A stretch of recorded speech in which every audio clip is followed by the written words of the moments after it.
Hello everyone, এই চাউমিনটা দেখে তোমাদের ছোটোবেলাকার কথা মনে পড়ছে, যেটা মা ছোটোবেলায় বানিয়ে দিত বাদাম, ডিম আর আলু দিয়ে। আজকে চলো সে রেসিপিটা তোমাদের সাথে শেয়ার করি। প্রথমে কড়াইতে তেল গরম করে কয়েকটা কাঁচা বাদাম ভেজে নেব।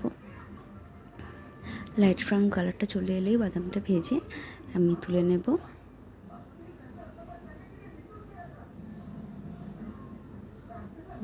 তারপরে ওতে আমি দিয়ে দেবো দুটো ডিম, যেটা নুন দিয়ে আমি ডিমের ঝুড়ি ভালো করে ভেজে নেব।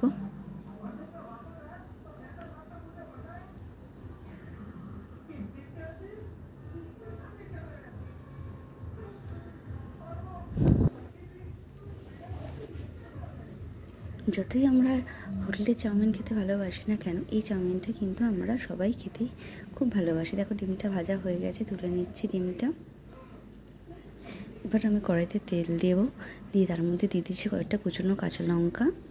কাঁচা লঙ্কাটা একটু ভাজা হলে দিয়ে দেবো দুটো বড় সাইজের কুচনো পেঁয়াজ।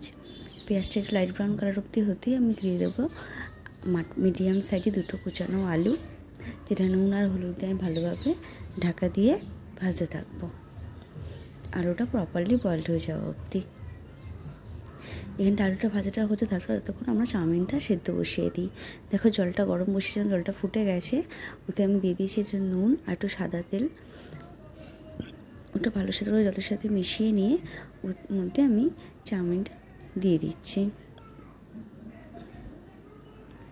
চাউমিনটা খুব বেশি বয়েল করবো না। চাউমিনটা পুরো জলে ভেজার পরে গ্যাসটা বাড়িয়ে একটা ফুট দিলেই দেখবে চাউমিনটা বয়েলড হয়ে গেছে। তখনই আমরা এটা জল ছেঁকে নেবো, নাহলে চাউমিনটা বেশি সেদ্ধ হয়ে গেলে স্টিকি হয়ে যাবে, তখন কড়াইতে দিয়ে মেশাতে খুবই অসুবিধা হবে। দেখো কথা বলতে বলতে এখানে আলু ভাজাটা প্রায় হয়ে এসেছে। এবার ওর মধ্যে আমি ভেজে রাখা ডিম আর বাদামটা অ্যাড করে আর 2 সেকেন্ড নাড়িয়ে নেব। দেখো হয়ে গেছে। এবার ওর মধ্যে আমি সেদ্ধ করা চাউমিনটা দিয়ে ভালো করে মেশাতে থাকবো। দেখেছি চাউমিনটা আমি বেশি সেদ্ধ করিনি, গরম জলে একবার ফুটিয়ে নামিয়ে নিয়েছিলাম। চাউমিনটা ভালো করে বয়েলডও হয়েছে আর এদিকে চাউমিনটা স্টিকিও হয়নি। এভাবে ভালোভাবে মিশিয়ে নেব। তোমরা যদি সস দিতে পছন্দ করো এই সময় সস দিয়ে ভালোভাবে মিশিয়ে নেবে, আদারওয়াইজ প্লেটে সার্ভ করার সময়ও দিতে পারো, যেটা আমি প্লেটে সার্ভ করার সময় দিয়েছিলাম। আর এই সময় একবার চেক করে নেবে নুনটা ঠিকঠাক হয়েছে কি না।